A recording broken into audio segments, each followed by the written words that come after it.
નમસ્કાર, આપ જોઈ રહ્યા છો નિર્માણ ન્યૂઝની વિશેષ રજૂઆત અને હું છું આપની સાથે નતાશા। દર્શક મિત્રો, ભારત ચીન વિવાદ છેલ્લા ઘણા સમયથી ચર્ચાનો વિષય અને તમામ ભારતીયોના મુખે ચર્ચાસ્પદ બનેલો આ મુદ્દો છે। જો કે હવે આ ફક્ત મુદ્દો નથી રહ્યો, હવે કદાચ આપણે એક યુદ્ધની પરિસ્થિતિ તરફ આગળ વધી રહ્યા છે કે કેમ, સૌ કોઈને અત્યારે જાણવાની ઇંતજારી છે કે ભારત અને ચીન વચ્ચેના જે ખટરાગ છે, જે સંબંધો છે, તે હરહંમેશથી સારા રહ્યા નથી। પણ તેમ છતાં જ્યારે વિદેશી મહેમાન તરીકે ભારતમાં ચીનના વડાપ્રધાનને આપણે તમામ રીતે આગતા સ્વાગતા કરીએ છીએ, ત્યારબાદ પણ દગાબાજ ડ્રેગનની નીતિઓ ભારતને ખિલાફી સામે આવી રહી છે। પછી તે લદ્દાખમાં કરેલા ગલવાન ઘાટીમાં હુમલાની વાત હોય કે પછી ભારતે વળતા જવાબમાં કરેલી ડિજિટલ સ્ટ્રાઇક। જો કે આ પહેલા ભારતે એર સ્ટ્રાઇક અને સર્જિકલ સ્ટ્રાઇકના પરચમ પાકિસ્તાનની વિરુદ્ધમાં બતાવેલા છે। હવે ચીનની વિરુદ્ધમાં કરવામાં આવેલી ડિજિટલ સ્ટ્રાઇક કેટલી મહત્વપૂર્ણ સાબિત થાય છે? એકંદરે ભારત દેશના પ્રધાનમંત્રી હોય, ગૃહમંત્રી હોય કે રક્ષા મંત્રી હોય, હાલ તો લેહ અને લદ્દાખની મુલાકાત લઈને સામે પક્ષે દેશને એક મજબૂત ઈરાદો આપવાનો પ્રયાસ કરી રહ્યા છે, અને તે છે કે ચીન સામેનું ભારત હવે 1962નું રહ્યું નથી, હવે 2020નું આ ભારત છે, જે તમામ રીતે ત્રણેય સૈન્યના મારફતે તૈયાર છે, તટસ્થ છે। સૈન્યની જ્યારે આપણે વાત કરીએ છીએ, સરહદીય ક્ષેત્ર પર જે વિવાદો સામે આવતા હોય છે, તેનાથી ભારત દેશની તમામ પ્રજાજનોને ક્યાંક મનમાં સવાલ ઉઠતા હોય છે કે ટેકનિકલિટી અત્યારે ભારત દેશ કઈ રીતે આગળ વધી રહ્યું છે, આ મિકેનિઝમ કઈ રીતનું સામે આવી રહ્યું છે। એરફોર્સની વાત કરીએ તો વાયુસેના દ્વારા અત્યારે તમામ પરિસ્થિતિને ધ્યાનમાં રાખીને લેહમાં આ તમામ નીતિમાં શિનુક હોય, અપાચે હોય, સુખોય હોય, MiG-29 હોય, આ તમામ જે આપણા ફાયર ક્રાફ્ટ્સ છે, આ વોર સ્પેસશિપ્સના અત્યારે માધ્યમથી આપણે તમામ પરિસ્થિતિ પર કાબૂ મેળવવા માટે અથવા તો ભારતની તૈયારી દર્શાવતા આ દ્રશ્યો સામે આવ્યા છે। તો આ દ્રશ્યો ચીને પણ જોયા જ હશે ને, ચીનને પણ આવા દ્રશ્યો જોઈને કદાચ પેટમાં તેલ રેડાયું છે, અને હવે ભારત દેશે પોતાની બોડી લેંગ્વેજ કહો કે પછી પ્રધાનમંત્રીની નીતિઓ કહો, પોતાના અભિભાષણમાં પણ એક સંદેશ ચીનને આપ્યો છે, અને તે છે કે હવે તમારે યુદ્ધના પરિણામ તરફ આગળ વધવું છે કે પછી શાંતિથી આ બાબતનો નિવેડો લાવવો છે। એકંદરે આ એક રચનાત્મક નીતિ નથી કે જે ભારતે તેની રચના કરી છે, પણ ચીન પાસેથી જ્યારે પોતાનો વિસ્તાર વધારવા માટે કોઈ પણ નીતિઓ ઉપર ભારત સામે જે પ્રહાર કરવામાં આવ્યા, તે હવે ભારત સાંખી નહીં લે, અને આ એક મજબૂત ઈરાદો આપણે તટસ્થ કર્યો છે।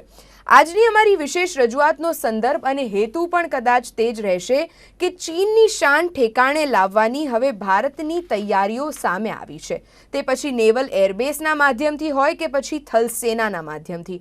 વાયુસેનાના દ્રશ્યો અને પરચમ આપણે જોયા, પણ હવે દેશની ત્રણેય સૈન્ય એક સાથે મળીને ચીન સામેની આ પરિસ્થિતિને કાબૂમાં લેવા માટે તૈયાર છે। નો ડાઉટ અત્યારે આપણે એ પણ ન ભૂલીએ કે ભારતના 20 શૂરવીર જવાનોએ શહીદી આપી છે। લદ્દાખની ગલવાન ઘાટીમાં જે હેન્ડ ટુ હેન્ડ ફાઇટ થઈ હતી ચીનના સૈનિકો સામે અને ભારતના સૈન્ય સામે, અંદર જે આ ઝઘડા પરિણામિત થયા છે, તેનો આખરે હેતુ શું છે? ચીન જે દગાબાજી કરતું આવ્યું છે, તેની શાન આપણે કઈ રીતે ઠેકાણે લાવી શકીએ? વિસ્તૃત ચર્ચા કરવા માટે આજે અમારી સાથે આ કાર્યક્રમમાં જોડાઈ રહ્યા છે wing commander retired Praful Bakshi ji, जो रक्षा विशेषज्ञ है। प्रफुल्ल जी, आपका बहुत स्वागत है हमारे इस खास मौके पे। Thank you. भारत चीन विवाद हो या फिर अभी की जो भी एम्प्लॉयमेंट्स परिस्थिति हो रही है, चाहे LAC हो या हिंद महासागर, हमारे तीनों जो सेनाएं हैं जिसकी तैयारियां शुरू कर दी गई है, और इन सेनाओं की तैयारियों को देखते हुए अब हर भारत देशवासियों में एक मन में उत्साह है कि अब हम फाइट बैक करने की नीति में तो आ गए हैं, पर ये वॉरशिप वेसल्स कहो या फिर surface to air missile systems, whether it be MI-17 V5 helicopters या फिर ट्रांसपोर्ट एयरक्राफ्ट्स, इन सारी तैयारियों को प्रफुल्ल जी आप कैसे देख रहे हैं? एक मिनट, सॉरी, आप ये जो हमारी जो तैयारियां हैं जिसकी आप बात कर रही हैं, ये तैयारियां होनी थी, क्योंकि जो चैलेंज हमको चाइना ने दिया, उस चैलेंज के तहत हमको ये देखना था कि हम इसको किस तरीके से सामना कर सकते हैं। ये चाइना और भारत का जो वाद विवाद है बहुत सालों से चल रहा है। अगर आपको सच बताएं तो ये 1962 से पहले से चल रहा था, पर जो 1962 का जो मेन वॉर हुआ था उससे पहले ही इन्होंने हमारी धरती को थोड़ा काफी कब्जे में कर लिया था। पर दुख के साथ कहते हैं कि उस समय की जो सरकार थी उन्होंने वो अपनी ठोस नीतियां नहीं थी और उसके तहत उन्होंने फौज की तैयारी पूरी नहीं की थी। तो जब हमारी फौज 62 में चाइना से लड़ी तो उसमें हमारे को हार खानी पड़ी, क्योंकि हमारे पास साजो सामान की कमी थी, हमारे पास कंस्ट्रक्टेड इंफ्रास्ट्रक्चर नहीं था, आने जाने का साधन नहीं थे, रोड्स नहीं थी, मतलब सारी तैयारी हमारी कमजोर थी। और उसके बाद हमारी लड़ने की नीति भी कमजोर थी। जब हमारे पास एयरफोर्स थी हमने एयरफोर्स को लगाया नहीं और हमने एयरफोर्स को वहां से खाली करने को कह दिया, क्योंकि किसी ने नेहरू जी के कान में डाल दिया कि चाइना आके आपके सब कलकत्ता, बॉम्बे, मद्रास, अहमदाबाद हर जगह बॉम्बिंग कर देगा और आपको प्रॉब्लम खड़ी हो जाएगी। ये जो था हमारे डर के, जो समय हमारी जो लैक ऑफ इंफॉर्मेशन के कारण ये हमारी हालत थी कि हमने एयरफोर्स को कहा खाली कर दो और हमारी हार हुई है। और हमारे को जिसको कहते हैं कि बहुत दर्दनाक हमारे को वो हादसा था। पर फिर बाद में मौका मिला, थोड़ी तैयारी जरूर करी, पर वो तैयारी हमने चीन के बॉर्डर पे नहीं करी और चीन ने शुरू कर दी तैयारियां अपनी। चीन ने भी देखा था, उनको भी डिफिकल्टी हुई थी, पर यह हुआ कि जब अभी 7-8 साल पहले तक आपने देखा था कि तैयारी नील के बराबर थी वहां पर। हमारी अभी स्ट्राइक कोर रेडी नहीं थी, रोड्स नहीं थी, चाइना रेलवे लाइन पे और रोड्स पे आते, हम नहीं आते थे। पर 2014 के बाद ये हमने अभियान शुरू किया और बहुत स्ट्रॉन्ग तैयारी शुरू हुई जब मोदी साहब की गवर्नमेंट आई, क्योंकि तब पता चला कि खतरा कितना है। उसका नतीजा ये हुआ कि अब जब दोबारा चीन हमारे पे हावी होने की कोशिश कर रहा है तो उसको इतना धक्का लगा है कि हमारी एयरफोर्स आर्मी वही खड़ी है, फॉरवर्ड बेसिस के ऊपर चुनौती दे रही है। और नेवी उसको समुद्र में, जैसे अभी आपने बोला अपने नैरेटिव में, समुद्र में चुनौती नेवी दे रही है। तो इसका मतलब ये है, और हमारी पैरामिलिट्री फोर्सेस जहां जहां तैनात है, आईटीबीपी वगैरह और बीएसएफ वेस्टर्न साइड में, वो बिल्कुल सब सतर्क है। ये चाइना को पता नहीं चला, ये धक्का जरूर लगा। हालांकि चाइना का साथ पाकिस्तान के साथ है और चाइना ने बड़ा वहां पे पैसा लगाया हुआ है। चाइना पाकिस्तान इकोनॉमिक कॉरिडोर वगैरह बनाया हुआ है। वो एरिया गिलगित और बाल्टिस्तान के चारों तरफ है और वहां पे भी एयरफील्ड्स हैं। तो चाइना अपने जहाज उधर भी ले गया है कि अगर कोई खतरा हो तो हम, क्योंकि चाइना को अगर वहां लड़ाई हुई तो सीपीईसी वगैरह के प्रोजेक्ट ध्वस्त हो जाएंगे, चाइना का $100 बिलियन का नुकसान होगा। और पाकिस्तान के ऊपर तो वो कर्जा चढ़ा है। पाकिस्तान भी चाहता था किसी तरीके से चाइना आके यहाँ पे दखल अंदाजी करे तो भारत कमजोर पड़े, पर भारत ने दोनों मोर्चे संभाले हुए हैं। इसका धक्का जो चाइना को लगा, और उसको फिर धक्का दूसरा स्टेज रखने का आया जब सारी दुनिया की कंट्रीज, स्पेशली जो साउथ चाइना सी पे, फिलीपींस, कोरिया, साउथ कोरिया और मलेशिया, सिंगापुर, ये जितने एरिया, ऑस्ट्रेलिया, इंडोनेशिया, ये सारी की सारी कंट्रीज उसके खिलाफ थी, क्योंकि चाइना ने अपना एक्सपेंशनिज्म, जिसको कल प्राइम मिनिस्टर साहब ने परसों बोला था कि विस्तारवादी अपनी नीति लगाई हुई थी, तो उसके खिलाफ जो अभियान जब चल रहा है सारी देशों का, उसमें भारत, अमेरिका आ गया है। अमेरिका ने अपने 2 एयरक्राफ्ट कैरियर, सबसे बड़े न्यूक्लियर पावर, भेज दिए हैं। फ्रांस ने कहा मैं अपनी फौज भेज दूंगा। ये फ्रांस ने एक बार फौज पहले ट्राई करी थी भेजने की, जब नेपोलियन टीपू सुल्तान की मदद के लिए आना चाहता था, वो आ नहीं पाया। और अब फ्रांस फिर कह रहा है कि मैं अपनी फौज, मतलब उनकी फीलिंग्स देखिए, सारी दुनिया की फीलिंग्स ऐसी हो गई हैं, सब एकदम से जुट खड़े हो गए हैं। और इसीलिए इस समय चाइना के लिए अब डबल ट्रिपल सोचने की बारी आ रही है कि मैंने कहां हाथ दे दिया, अब मैं क्या करूं। बिल्कुल। और जैसे बख्शी जी आपने कहा कि ये जो एंगल है हम इसको ट्राइडेंट एंगल के तौर पे भी देख सकते हैं। This is India, Pakistan and China.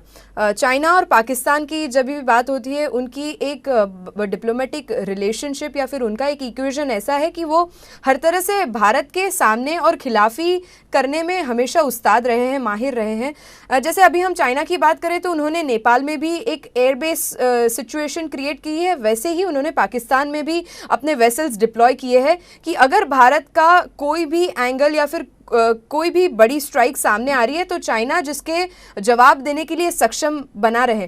तो इसी के मद्देनज़र रखते हुए अभी हम भारत यूरोपियन यूनियन की मदद ले सकता है या फिर अमेरिका की मदद ले सकता है, रशिया की मदद ले सकता है। इन देशों की मदद लेकर भारत कैसे आगे बढ़ सकता है in terms of diplomacy? Sir देखिए, डिप्लोमेसी का जो आपने बात करी, ये फ्रंट खुला है। ये सारे के सारे जो हैं, ये मिलिट्री डिप्लोमेसी जो हो रही है, सब अपनी अपनी फौज लेके आ गए हैं। पर अब जो बाकी कंट्रीज हैं, जैसे कि सिंगापुर को ही ले लो, हालांकि कंट्री नहीं है और चाइना का अंग है, और फिर मलेशिया और जितने कंट्रीज चारों तरफ है, उन्होंने अपने ट्रेड, जैसे भारत ने अपने पाबंदी लगाई है, वैसे वो लगा रहे हैं। ऑस्ट्रेलिया ने अपना 45% डिफेंस बजट इंक्रीज कर दिया है।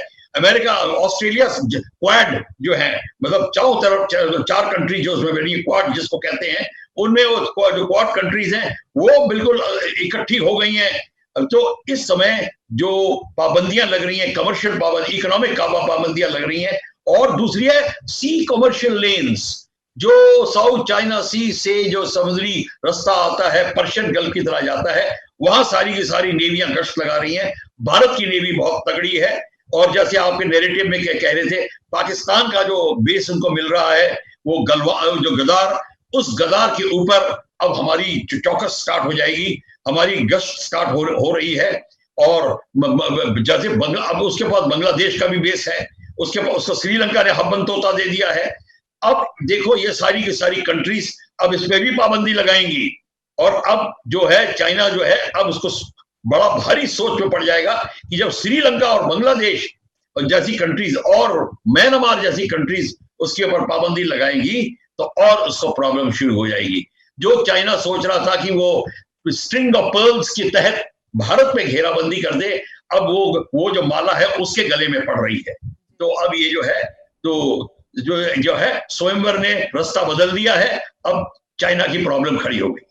बिल्कुल, और इसी के साथ एक सवाल ये भी आता है कि चाहे हम एयरफोर्स की तैयारियां कर रहे हैं, हम नेवल और मिलिट्री इंफ्रास्ट्रक्चर की तैयारियां हम भारत देश के सीमा में कर रहे हैं, जिससे चाइना को क्यों तकलीफ होनी चाहिए? बख्शी जी, एक सवाल है कि आप सामने के देश की नीतियां जान के आप अपनी तैयारियां बढ़ा सकते हैं, लेकिन इसका मतलब ये तो नहीं कि आपको तकलीफें शुरू हो जाए। पर अभी ड्रैगन को काफ़ी तकलीफें हो रही हैं, और जिसके रिपोर्ट्स शायद हम इंटरनेशनल मीडिया में देख सकते हैं। हालांकि चाइना बहुत ही स्मार्ट एक्ट कर रहा है कि वो अपने रिपोर्ट ज़्यादा करके इंटरनेशनल मीडिया में नहीं आने देता। फिर वो जब चाहे उस वक्त की बात हो जिस वक्त पे हमने डिजिटल स्ट्राइक करके 59 जितने जो एप्लीकेशंस है, चाइनीज़ एप्लीकेशंस, वो भी बैन किए थे। लेकिन हालांकि आप ये भी जानते हैं कि मीडिया और सोशल मीडिया आजकल इतना प्रभावित हो चुका है कि कहीं से भी एक खबर लीक होने पर शायद ये बात भारत को पता चल ही जाती है। बिल्कुल, ये तो बात है। और जी, आप जो वो सोशल मीडिया की बात कर रहे थे, जब तक तो बाकी कंट्री चौकन्नी नहीं हुई थी तो कोई परवाह नहीं कर रहा था। अब आप जैसे हमने 56 ऐप्स बैन कर दिए हैं और बाकी कंट्रीज ऐप्स बैन कर रही है, अब बाकी कंट्रीज भी इस बात को बहुत सोच समझ के कर रही है कि चाइना मीडिया क्या कह रहा है, उसको किस तरीके से वो बैन कर सकते हैं, उनके चैनल्स को किस तरह बैन कर सकते हैं। ये सारा का सारा इस पर चाइना को पे बड़ा प्रभाव पड़ रहा है। पर ये जो प्रभाव है, ये लॉन्ग टर्म इफेक्ट डालेगा। हमारे को इमीडिएट इफेक्ट के लिए हमको ध्यान रखना चाहिए, अगर चाइना आगे और बढ़ता है तो हमें मिलिट्री एक्शन की बात आएगी। हमें मिलिट्री एक्शन, जब आपने मिलिट्री एक्शन नहीं लिया, आप भारत का इतिहास देख लीजिए।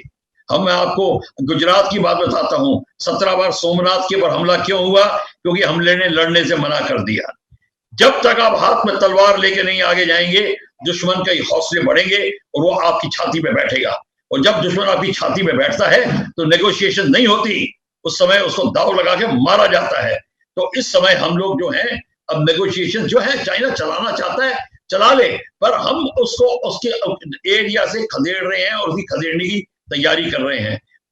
चाइना का जो आना है, वो चाहे गलवान के उस तरफ आ जाए, रिवर के उस तरफ आ जाए अपने एरिया में, पर अपने एरिया में उतनी ही प्रिपरेशन करे, या फिर जब करेगा तो हमारी प्रिपरेशन से घबराए ना।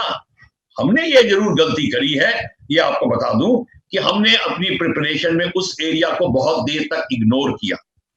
मैं पहले बहुत पहले किया था दौलत बेग ओल्डी 1970s में, फिर दौलत बेग ओल्डी की बात है, वहां पर तो बहुत डेवलप हो जानी चाहिए थी।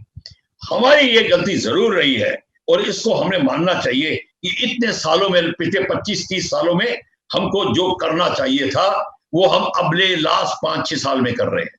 बिल्कुल। और सर, हमारी नीति भी तो रही है कि हम कभी भी पहला वार नहीं करते। हाँ, लेकिन वार जब हम पे होता है तो हम पलटवार करने से अब रुक नहीं रहे हैं। अब जैसे सेना को फ्री हैंड भी दे दिया गया है, चाहे वो LAC पे हो या फिर चाहे वो LOC पे हो। एक तरह से हम देख रहे हैं अभी भारत की परिस्थितियां ऐसी हो रही है कि हमारा सारा एक जो सेंटर ऑफ टारगेट है वो शिफ्ट कर दिया गया है LAC पे, कि जहाँ पे हम चाइना के सामने डट के मुकाबला करने की तैयारियों में जुट गए हैं। लेकिन जिसके साथ साथ में हमको पाकिस्तान को भी फेस करना पड़ रहा है, क्योंकि वो कभी RDX से हमला करता है या फिर कभी आतंकवादियों को भेज रहा है। तो हमें अभी त्रिशंकु नीति के हिसाब से काम करने की ज़रूरत है और हमारी तीनों फोर्सेस को इसमें जुटने की ज़रूरत है। टेक्निकलिटीज़ आप शायद मुझसे बेहतर समझा पाएंगे सर हमारे व्यूअर्स को। हाँ, आप किधर से स्टार्ट करना चाहेंगे? आप मेरे से क्वेश्चन पूछ सकते हैं, मैं बता दूंगा। सर, अभी जो हमारी परिस्थितियां हैं कि चाहे वो पैंगोंग लेक हो या फिर गलवान घाटी पे जो भी अभी विवादित सीमाएं, और अभी हमने देखे कुछ ही दिन पहले जो विजुअल्स हमारे सामने आए थे जिसमें हमने भारत के 20 जवान को शहीद होते हुए देखा है। उसके बाद सर हमने ये भी देखा कि 4-5 दिन से पाकिस्तानी फोर्सेस भी RDX के तौर पे हमला कर रही है। जम्मू कश्मीर में सीधे ही हमलावर आतंकवादियों के तौर पे भेजे जा रहे हैं, जहाँ पे हम उनको भी डिफेंड कर रहे हैं। तो सर, ये त्रिशंकु नीति के हिसाब से हम फोर्सेस में आर्मी की डिप्लोमेसी कैसे हम देख पा रहे हैं? सबसे पहले आर्मी का जो है आपको प्रॉपर्ली डिप्लॉय करना पड़ेगा। वहां पे पैरामिलिट्री फोर्सेस हैं, आर्मी है, बट मेरे ख्याल से पूरा कमांड एंड कंट्रोल वहां आर्मी का होना चाहिए। आप एक जगह, एक किचन में अगर 3-4 खाना बनाने वाले रखोगे तो थोड़ा सा लैक ऑफ कोऑर्डिनेशन आती है, ये देखा गया है। यहाँ पे एक कमांड एंड कंट्रोल स्ट्रक्चर होना पड़ेगा और इसके लिए हमको थोड़ी सी अपनी नीतियों में बदलाव लाना पड़ेगा।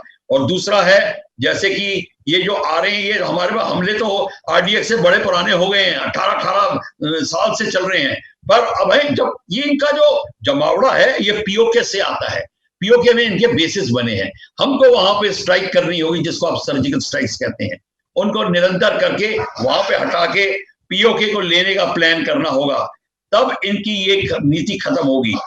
ये खतरा बहुत पहले से था। चाणक्य नीति, चाणक्य जिसको हमने पैदा किया था, हमने चाणक्य नीति अप्लाई करने की जो है देरी कर दी। तो ये चाणक्य नीति में लिखा है और हमको इसको अब किसी तरीके से अब रोकना पड़ेगा, वो रुक जाएगा, इसको कोई प्रॉब्लम नहीं है। रही बात चाइना और पाकिस्तान के मिलकर काम करने की, जैसा मैंने आपको बताया, स्कार्दू बेस के ऊपर उनके J-70, J-20 दिखाई दे रहे हैं और वो सुखोई 27 उनके आ रहे हैं, वो उसका कोई प्रॉब्लम नहीं होगी, क्योंकि हमारा अब टैक्टिकल बैटल एरिया, मतलब वो एरिया जैसे आपका फुटबॉल फील्ड होता है जिसमें कि पूरा गेम होगा, वो बढ़ेगा, लद्दाख से लेके POK तक रहेगा, तो उसमें कहीं भी आपकी मूवमेंट हो सकती है। तो इस पूरे सेक्टर में भारतीय फौजें तैनात रहेंगी। तो एक सेक्टर पाकिस्तान का फेस कर रहा है, एक लद्दाख का, उसमें पर हमारे एयरफोर्स और आर्मी का कोऑर्डिनेशन बहुत काम आएगा। देखिए, पाकिस्तान को ये हार हुई थी, अगर आपको थोड़ा 71 की हिस्ट्री पता हो तो लोंगेवाला में पाकिस्तान की हार इसलिए हुई थी और कि उसने एयरफोर्स और आर्मी का कोऑर्डिनेशन नहीं किया। बांग्लादेश इसलिए बना क्योंकि उसकी एयरफोर्स टोटली नष्ट हो गई। आर्मी खाली लड़ाई नहीं कर सकती और एयरफोर्स खाली लड़ाई नहीं कर सकती, एयरफोर्स डिस्ट्रॉय कर सकती है, आर्मी ऑक्यूपाई करती है जाके। तो ये जो चीज है कॉम्बिनेशन से चलती है। आप चाहे एनिमी की सिटी को पूरा बर्बाद कर दीजिए, पर जीत आपकी नहीं होगी जब तक आपका जो जवान है, सिपाही है, अपना झंडा नहीं वहां गाड़ता। पर उसके लिए आर्मी को आगे बढ़ना पड़ेगा। तो इसलिए आर्मी और एयरफोर्स का कॉम्बिनेशन काम आता है, वो हमारा बहुत अच्छा है और इसीलिए हमने दोनों बॉर्डर्स के ऊपर इसके ऊपर बहुत ध्यान दिया है और इसीलिए एयरफोर्स आपको निरंतर दिखाई देती है। और ग्राउंड स्ट्राइक फाइटर्स आप जब बात करेंगे तो एयरफोर्स के, जो मैं आपको बता ही देता हूं, कि हमारे पास सुखोई जो है 30 MKI, वो दोनों ग्राउंड अटैक कर सकते हैं और एयर डिफेंस कर सकते हैं, और लॉन्ग रेंज पे, मतलब कश्मीर से टेक ऑफ करेंगे, कन्याकुमारी तक हमला करके वापस आ सकते हैं रिफ्यूलिंग के साथ। तो उन्हें इतनी, वो उनकी इतनी रेंज है। फिर मिराज है मल्टी रोल, चाहे ग्राउंड अटैक और वो हो। जैगवर है प्योर स्ट्राइक का। आपके पास MiG-29 है एयर सुपीरियरिटी का। ये जहाज आपके MiG-21 ऑलरेडी फ्लाई कर रहे हैं और बहुत अच्छी तरह फ्लाई कर रहे हैं। पर हम ये बताना की कोशिश कर रहे हैं कि अब साथ में हमारे रफाल आ रहे हैं 6, जो कि बहुत ही, जिसको कहते हैं गेम चेंजर एयरक्राफ्ट है। वो जिसको कहेंगे ओमनी रोल एयरक्राफ्ट कहते हैं। उसके 7 रोल्स होते हैं उसके। वो 8-9 टाइप के रोल्स कर सकता है। तो चाहे अटैक हो, रेकी हो, इंटरडिक्शन हो, सारा का सारा। तो ये हुई आपकी जो बातें हैं एयरफोर्स की। आप T-90 की बात कर रही थी, मुझे पता है। T-90 जो है एक रशियन टैंक है जो लेटेस्ट है, 125 मिलीमीटर उसकी गन है, और उसके स्पेशल आर्मर है, रिएक्टिव आर्मर और स्पेशल आर्मर है, जो इस समय बहुत ही उम्दा, जिसको कहते हैं explosive armour, kinetic explosive armour है। और फिर एंटी टैंक गाइडेड मिसाइल जो उसके ऊपर आती है, उसको जैमिंग डिवाइसेस हैं, और न्यूक्लियर, बायोलॉजिकल और केमिकल वॉरफेयर में लड़ने की वो क्षमता रखता है। तो इस तरीके से ये हमारा मेन टैंक है। फिर हमारे पास बोफोर्स आपको पता ही है। फिर M777 गन्स आ गई हैं जो अमेरिका से ली हैं। फिर आप चिनूक की बात कर रही थी अभी। चिनूक जो मल्टी रोटर हेलीकॉप्टर है, वो जो बहुत सारा माल लेके एक जगह से दूसरी जगह, स्पेशली फौज को उठा के हाई हिल में रखना हो, ऊंची पहाड़ी पे, गन को उठा के ऊंची पहाड़ी पे ले जाना हो, तो ये कर सकता है। जो अपाचे हेलीकॉप्टर है, वो उसके पास इतनी बड़ी गन्स लगी हैं, वो दुश्मन के टैंक्स को ध्वस्त करता है। उसको कहते हैं टैंक डिस्ट्रॉयर। तो वो हमारे पास है।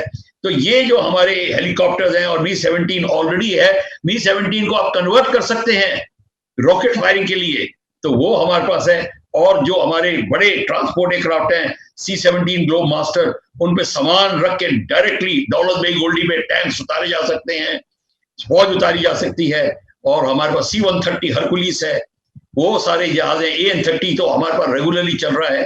तो ये जो हमारी जितने जो हमारे, मैंने आपको एयरक्राफ्ट बताए, और ये सारी की सारी जो है बहुत ही उम्दा तरीके से गन्स, एयरक्राफ्ट, आर्टिलरी, टैंक्स, इनका कोऑर्डिनेशन एंड कॉम्बिनेशन जो है, और फिर जो हौसला जो जवान का है, जो हमारे भारत के जवान का जो हौसला होता है, वो दीवार को तोड़ सकता है, लोहे को भी तोड़ सकता है।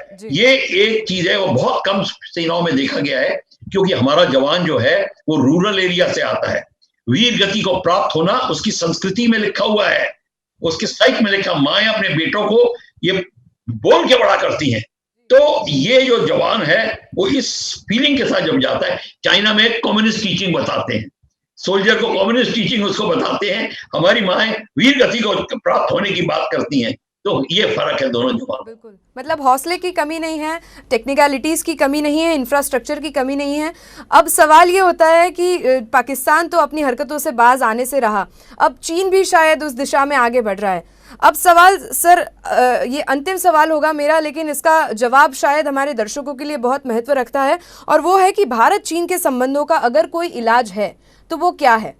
क्योंकि आज तक हमने हमेशा से कभी भी वॉरशिप की पहल नहीं करी है, लेकिन अब अगर हम शायद चीन के खिलाफ प्री वॉर सिचुएशन या कोल्ड वॉर सिचुएशन में अगर है, तो भारत देश के प्रधानमंत्री ने तो एक परचम बुलंद कर दिया है, अपनी बॉडी लैंग्वेज से कहो या फिर उनके संबोधन से कहो, कि अब अगर चीन का कोई भी स्टेप हमारे सामने आता है तो भारत अब पीछे हटने वालों में से नहीं है।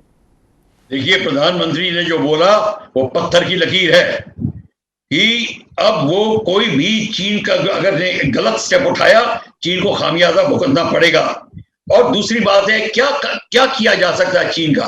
देखिए, घुड़सवारी जब होती है, जब घोड़ा एक स्टेज पे आता कि बिल्कुल नहीं मान रहा, तो उसको चाबुक लगाना पड़ता है। चीन को इस समय चाबुक की जरूरत है, और उसका जो चाबुक है वो या लेह में लगेगा उसको, या साउथ चाइना सी पे लगेगा। पर एक बार जब उसको झटका लगेगा तब उसको पता चल जाएगा। हाँ, अगर चीन इतना समझदार है कि उसकी जनता प्रेसिडेंट जी को बता दे कि भैया आप अगर ये नहीं करेंगे तो आपका या इस गद्दी पे बैठना नामुमकिन हो जाएगा। अगर उसको ये बात उसके मोटे दिमाग में घुस जाए चर्बी को काट के, तो फिर वो सही जमा आ जाएगा। क्योंकि जब उसको एयरक्राफ्ट कैरियर से अटैक उसके ऊपर होगा, दोनों निमित्स और जो रोनाल्ड रेगन एयरक्राफ्ट कैरियर है, तो उसको पता चल जाएगा और उनके ऊपर जो आधुनिक एयरक्राफ्ट, आधुनिक वेपन्स हैं, चीन को और इधर ले पे पड़े मार पड़ेगी, उधर साउथ चाइना सी पे मार पड़ेगी, वो चीन से बर्दाश्त नहीं होगी। तो घोड़े की अब समझ की बात है, या चाबुक खा ले या अच्छी तरह चाल कर ले। बिल्कुल सर, पहली बार ऐसा हुआ होगा गुजराती मीडिया में कि आप हमारे साथ जुड़े और आपने इतने अच्छे आपने एक्सपीरियंसेस के हिसाब से हमारे दर्शकों को ब्रीफ किया, जिसके लिए मैं तहे दिल से आपका फिर से शुक्रिया अदा करना चाहूंगी। Thank you very much. Thank you sir. ચીનની ખિલાફ હવે ભારતે તમામ તૈયારીઓ કરી લીધી છે। સિંધુથી શંખનાદ સુધીની ભારતની તૈયારીઓ અને આ જ વિષય અંતર્ગતની ચર્ચામાં વિશેષ રીતે આજે રિટાયર્ડ વિંગ કમાન્ડર પ્રફુલ્લ બક્ષીજી જોડાયા। તેમણે પણ એક વાત કહી છે કે જ્યારે ભારત દેશ હવે 1962નું ભારત નથી રહ્યું, 2020ની આ પરિસ્થિતિ ચીન કહો કે પાકિસ્તાન કહો, સામનો કરવા માટે ભારત હર હંમેશા તત્પર રહ્યું છે, પણ હવે સામનો પણ એક અલગ અંદાજથી કરીશું। અમારી આજની આ વિશેષ રજૂઆત અંતર્ગત હાલ બસ આટલું જ। આવા ઘણા બધા મુદ્દાઓ સાથે ફરી મળીશું, ત્યાં સુધી મને આપશો રજા। નમસ્કાર।